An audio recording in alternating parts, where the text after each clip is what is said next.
ममता घर में अपने बेटे बहू के साथ रहती है। इस घर से उनकी बहुत सी यादें जुड़ी हैं। शादी के 2 साल बाद उनके पति ने यह घर बनाया था। पहले किराए के मकान में रहा करते थे। उनके पति अपने माता पिता को उनका अपना घर देना चाहते थे। गृह प्रवेश की पूजा पर ममता के सास ससुर ही बैठे थे। उनकी सास बहुत खुश थी। ममता और अपने बेटे को उन्होंने खूब आशीर्वाद दिया था। वो बहुत ही सरल हृदया थी। ममता और सास दोनों की खूब पटती थी। खाली समय में ममता और सास खूब बतियाती। बाप बेटे का झगड़ा भले हो जाए, सास बहू का झगड़ा कभी ना होता। दोनों माँ बेटी की तरह एक दूसरे से चिपकी रहती। ममता के पति को तो माँ और ममता के मधुर संबंध को लेकर ईर्ष्या होने लगती। एक दिन ममता की सास हंसते खेलते चल बसी। अपने पोते की शादी देखने का बड़ा चाव था, किंतु न देख सकी। उनके स्वर्गवास के 4 साल बाद ममता ने अपने बेटे की शादी की। हाल ही में ममता के पति का भी देहांत हो गया। ममता के जीवन में अचानक खालीपन पसर गया। शाम के 4 बजे आदत के मुताबिक ममता चाय बनाने रसोई की तरफ जा रही हैं। उन्होंने बहू को पुकारा, बहू मैं चाय बना रही हूँ, तुम पियोगी? नहीं अम्मा जी, मैं ग्रीन टी पीऊंगी थोड़ी देर बाद। ममता अपनी चाय बनाती है और पीकर बाहर जाने के लिए तैयार होती है। बहू आज भजन मंडली है, जा रही हूँ, 7 बजे तक लौट आऊंगी, ममता ने बहू से कहा। बहू कमरे से बाहर निकल ममता को देखकर बोली, अम्मा जी ऐसा नहीं लगता आप बाबूजी के गुजर जाने के बाद कुछ ज्यादा ही बाहर घूमने फिरने लगी हैं।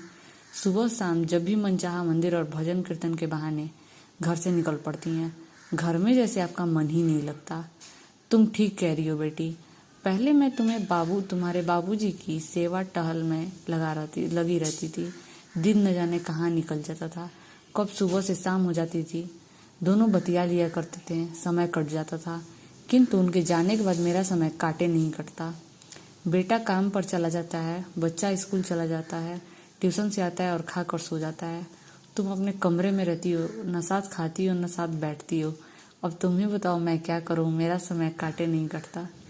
इसी कारण मैं कभी मंदिर चली जाती हूँ, कभी हम उम्र महिलाओं के साथ पार्क में जा बैठती हूँ। मैंने मोहल्ले की भजन मंडली ज्वाइन कर ली है, भजन कीर्तन करने चली जाती हूँ। सुनकर बहू कुछ न बोली। अम्मा जी की बातों से उसे एक भय सताने लगा। कहीं ऐसा तो नहीं अम्मा जी मोहल्ले की औरतों से उसकी चुगली करती फिरती हैं। एक शाम अम्मा जी जैसे ही पार्क जाने के लिए निकली, वो अम्मा जी के पीछे पीछे पार्क आ गई। नजर बचाकर पेड़ के पीछे छुप बैठ गई। अम्मा जी हमेशा की तरह अपनी मित्र मंडली संग बतियाने लगी। अचानक मिसेज वर्मा ने उनसे पूछा, ममता बहन आपकी बहू कैसी है? कभी आपके मुंह से उसके बारे में कुछ सुना नहीं। हम सब अक्सर बहू की कोई बात बुरी लगती है तो बतिया लेते हैं, किंतु आपने कभी अपनी बहू के बारे में कुछ नहीं कहा। दरअसल हमारे बीच सास बहू जैसा कुछ है ही नहीं। मैं उसे बहू कभी माना ही नहीं, उसे सदा बेटी माना। मेरी कोई बेटी नहीं है, इसलिए मैं उसे बेटी ही मानती हूँ। बेटी से क्या सिखवा क्या शिकायत, वह भी मुझसे माँ जैसा ही प्यार करती है। मेरी बहू बड़ी संस्कारी है, मेरा और घर परिवार का खूब ध्यान रखती है। मुझे कुछ कहने सुनने का मौका ही नहीं देती। पेड़ के पीछे छुपकर बहू जया अम्मा जी की सारी बातें सुन रही थी। अम्मा जी की बातें सुनकर वह अवाक रह गई। वह तो कुछ और ही सोच रही थी। उसे बड़ी आत्मग्लानि हुई। वह चुपचाप घर लौट आई और उसी पल से उसने तय कर लिया कि वह अम्मा जी के अकेलापन महसूस नहीं होने देगी। बेटी बनकर ज़्यादा से ज़्यादा समय अम्मा जी के साथ बिताएगी। दूसरे ही दिन से वह दोपहर का खाना अम्मा के साथ खाने लगी, शाम की चाय पीने लगी, खाली समय में अम्मा के साथ उनके कमरे में बैठ बतियाने लगी। बेटे महेश ने महसूस किया कि माँ के चेहरे पर रौनक रहने लगी है।